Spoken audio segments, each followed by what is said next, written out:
start us off. Ed, you've had some time to kind of digest everything. What did the NCAA getting to the tournament mean to the program, just overall? Well, I think it's very, very important. I think that's sort of the measuring stick now in college basketball. But Mark, it's very hard to get into the NCAA tournament. As I look at some of the teams that were left out of the NIT field, I realize how 2 years ago we were fortunate to play in the NIT and to make it to the finals and win the whole thing.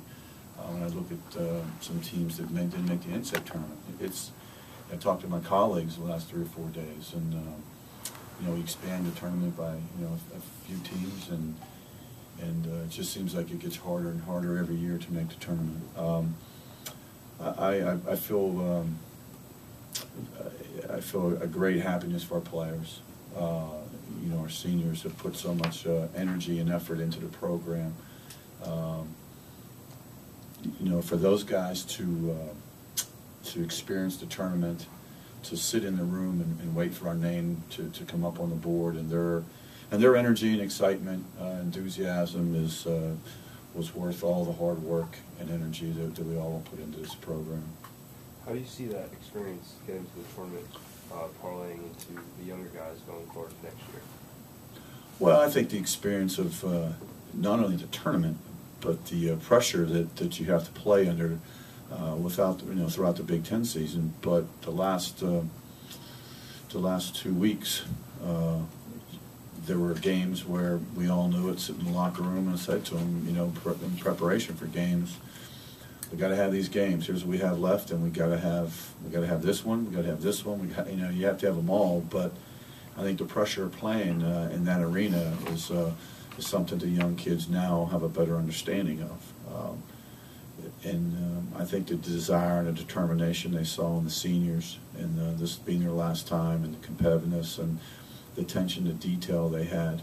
There were some times in practice, the last week, where the seniors would pop up to a younger guy and say, you just get yourself focused today. You're not with it. I mean, it's the intensity of practice, the intensity of the games, the intensity of preparation. I think our young kids are really going to value from that, and they see what it's all about. Let's talk about Tim's performance at the end of the season. What kind of promise that showed you guys?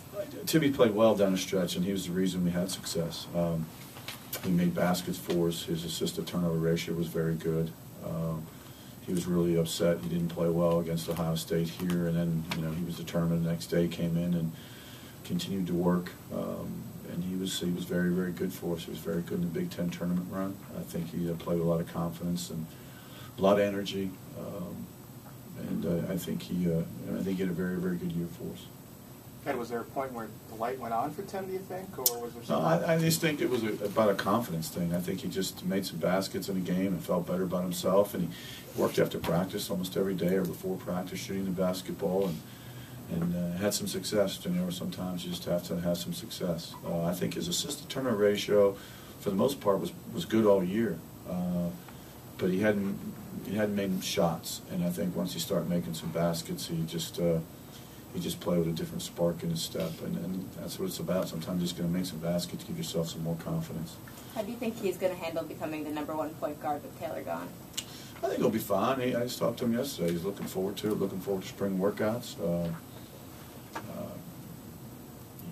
He's the point guard all year, and I think he'll have to develop over the spring and the summer in terms of leadership.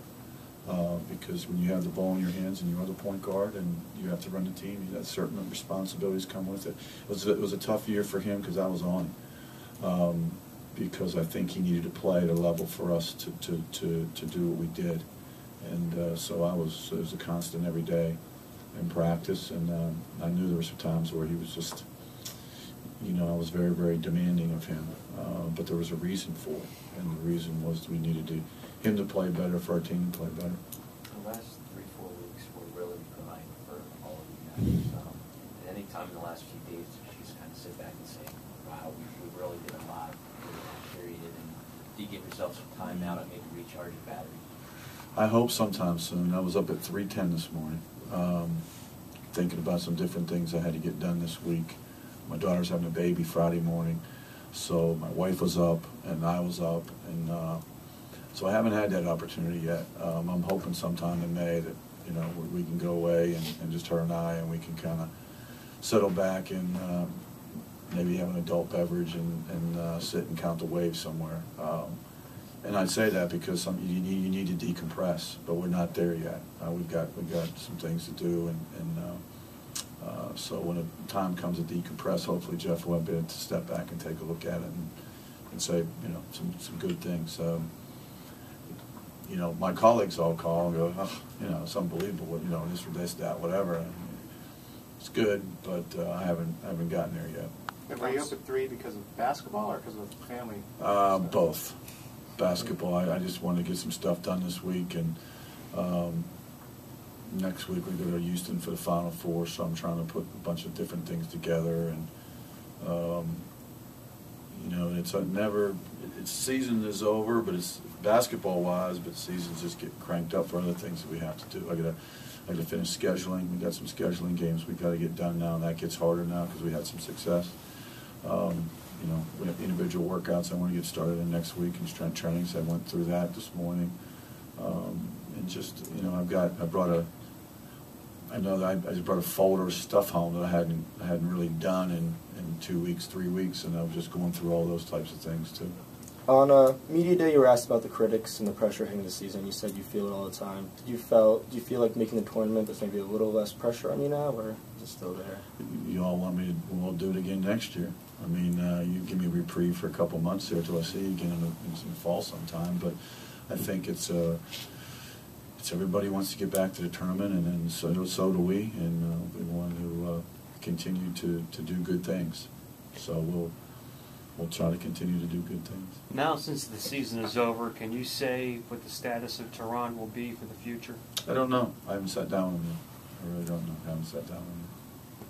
Well, you talked about next year. I mean, how do you frame next year? Is it you considered rebuilding? Do you consider it? I mean, how would you look at it? Is it well, I think we'll be young. We'll have guys that will be in some unfamiliar spots. I think our recruiting class is going to be good for us. They all had great years.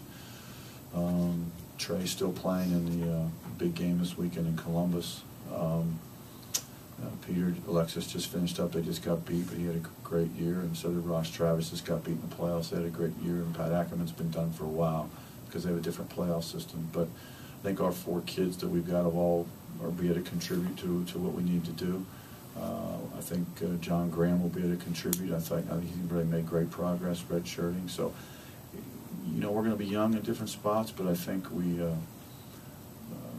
I'm looking forward to it. It's because sometimes, you know, when people say you can't, you know, you're young or this or that or inexperienced, you have one starter back, how can, you know, and that's the challenge of coaching.